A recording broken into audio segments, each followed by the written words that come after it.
Good morning everyone. In this class, we'll be discussing regarding the agents of pollination.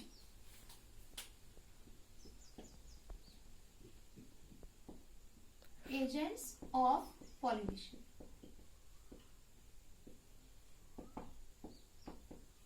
Right.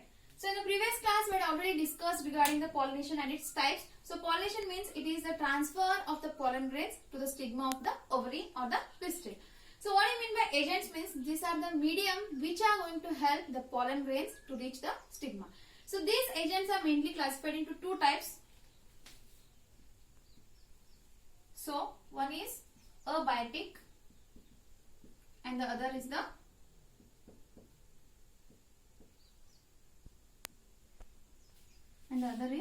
biotic. Right. So the agents are of two types. One is abiotic agent and one more is the biotic agent. Abiotic agent means the agents which are not having life, they are called as abiotic agents, and the agents which are going to have the life, they are called as the biotic agents. So in the abiotic agents, usually we are going to see two types. The first one is wind and the other is water. Right? In case of the biotic agents, so we are going to see the animals as the agents. Right? So in majority of the flowering plants, means in most of the angiosperms, the main pollinating agents are the biotic agents, and only some portion of the only some proportion of the angiosperms are pollinated by the abiotic agent, that is wind and water. So now let us study one by one. So what are the different adaptations and what are the characteristic features of the plants which are pollinated by wind, which are pollinated by water, and which are pollinated by the animals. So coming to the first one, that is pollination by wind. So the first one is pollination by wind, and the pollination by wind is usually termed as anemophily. So they are usually termed as anemophily.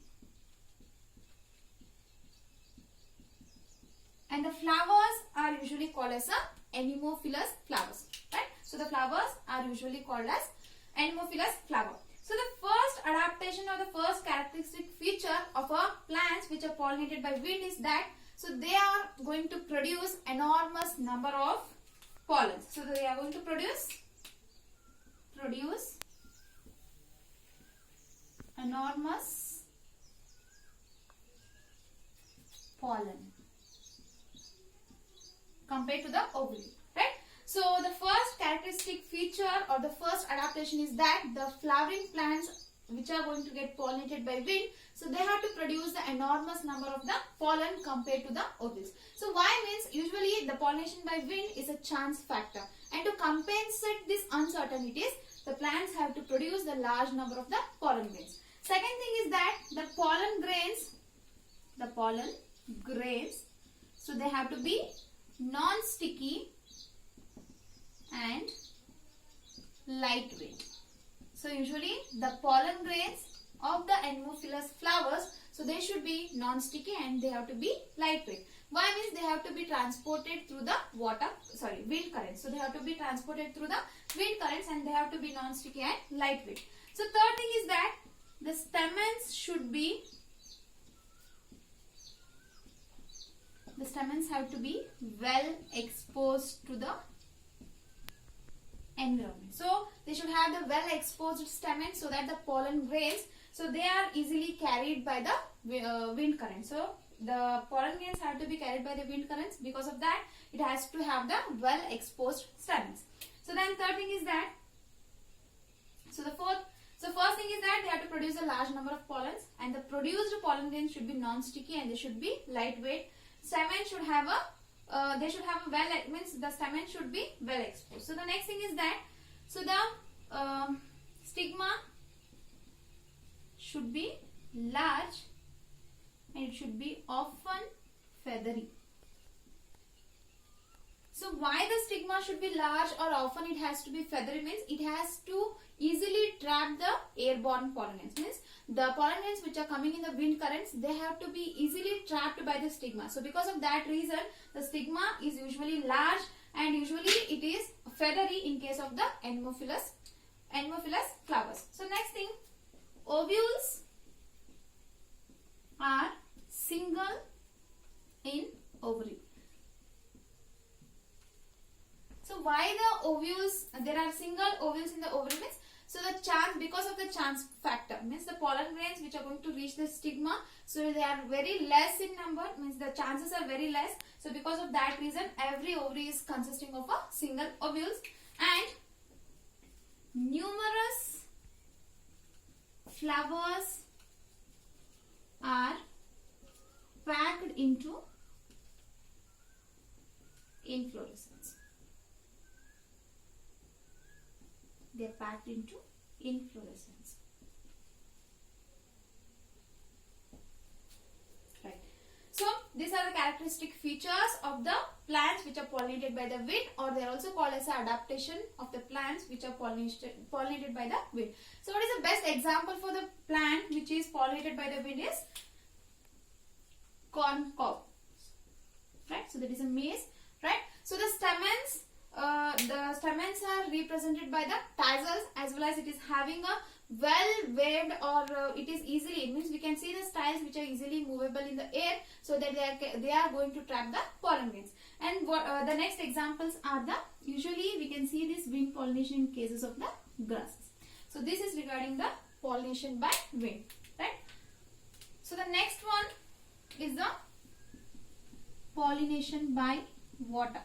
So the next one is pollination by water, and this is usually termed as hydrophily.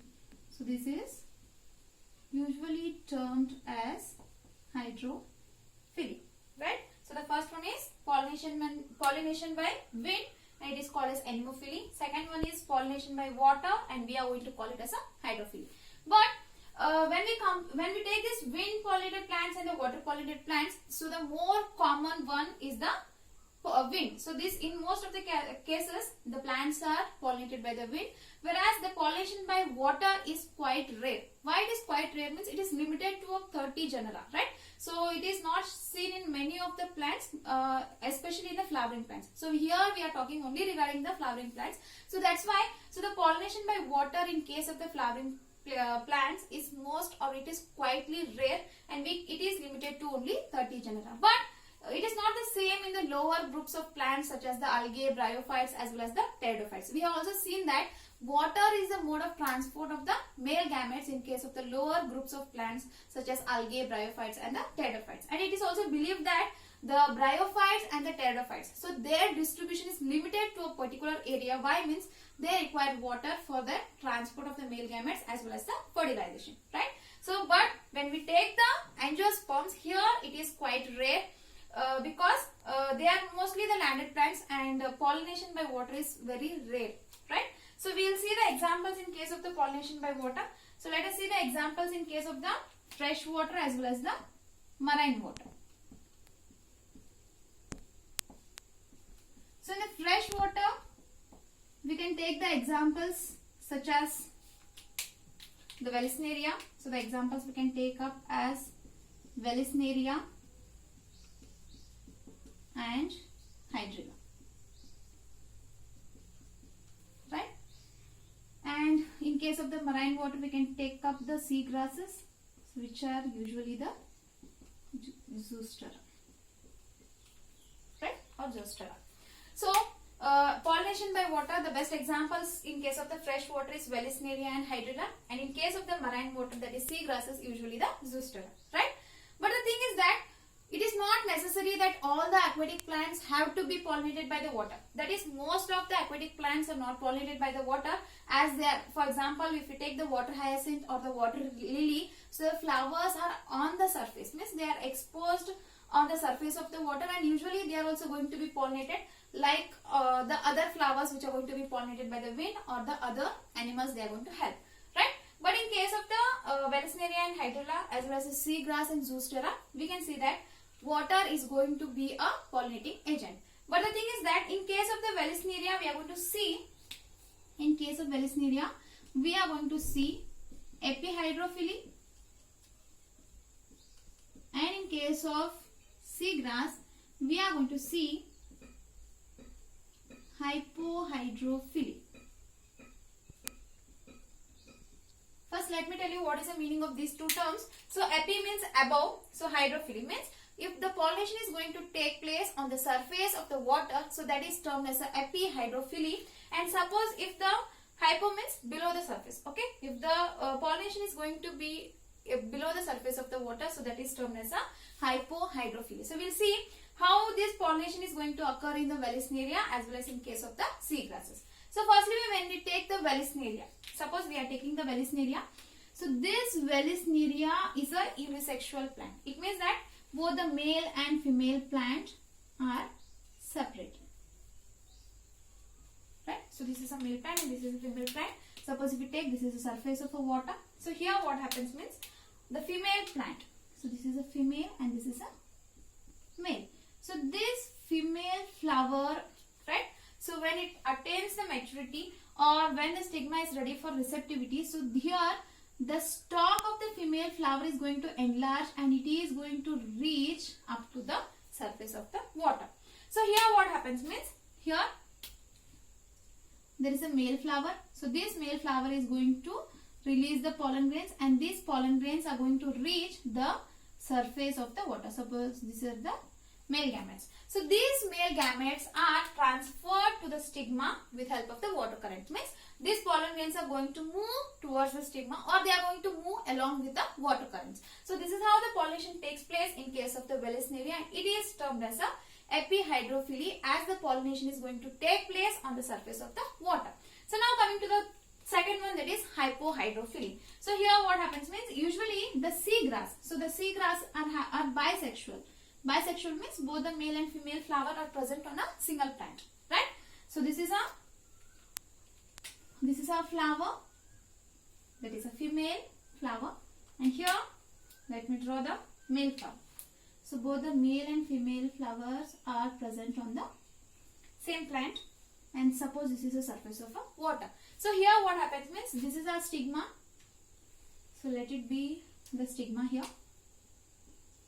And here the pollen grains are going to be released inside the water. But the thing is here, the pollen grains which are released by the seagrasses, they are not going to reach the surface. Why they are not going to reach the surface? Because so they are having a specific gravity which is equal to that of the water. Means they are having a specific gravity that is same of that of the water, and hence they are not going to get submerged. Means they are not going to reach the depth or not even they are going to float on the surface, but they are going to flow according to the current of the water. Suppose if the pollen grains are released at this height, so they will be present or they are going to flow in that height only, and they are going to reach the stigma along with the water current. So this is how the pollination is going to take place in case of the seagrass. So as it is below the surface of the water, so it is termed as a hypohydrophily, right? So one more important thing about the plants which are pollinated by wind or which are pollinated by the water, so the flower is not colorful and neither they are going to produce the nectar nor they are going to produce the they are not going to produce the nectar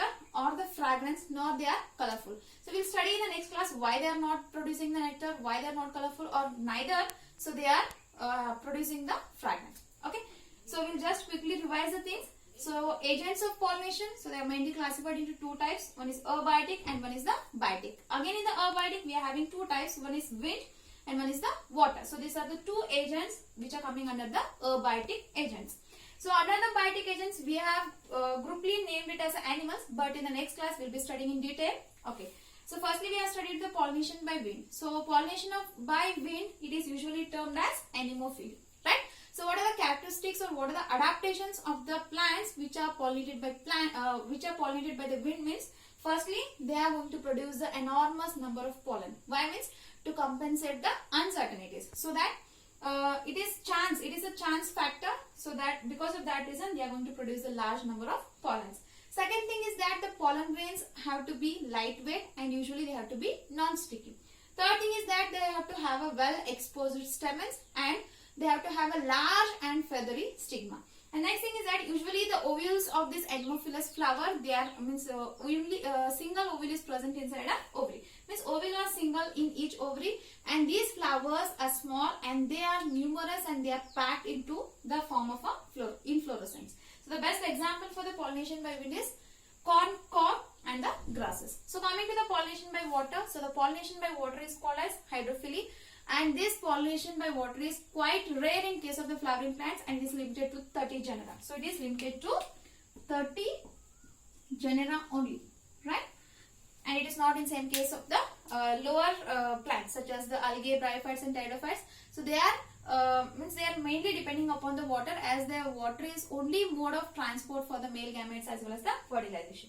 So in the fresh water we had studied the Vallisneria and Hydrilla, and in case of the marine water we have taken the example of the sea grasses, that is Zostera. So the type of pollination which is going to take place in Vallisneria is epihydrophily, because the pollination is going to take place above the surface of the water. So in case of the sea grass, we are going to term it as a hypohydrophily, because the pollination is going to take place, that is inside or below the surface of the water. So one more thing we can see here is that the pollen grains are in case, and one more thing, this Vallisneria is also called as a eel grass, and this sea grass and the Vallisneria, here the pollen grains, they are covered with a mucilaginous coating. So why they are covered with a mucilaginous coating means, inside the water they should not get wet, and usually they are long and they are having a ribbon like structures to float. So in the next class we will be studying the pollination by animals. Thank you.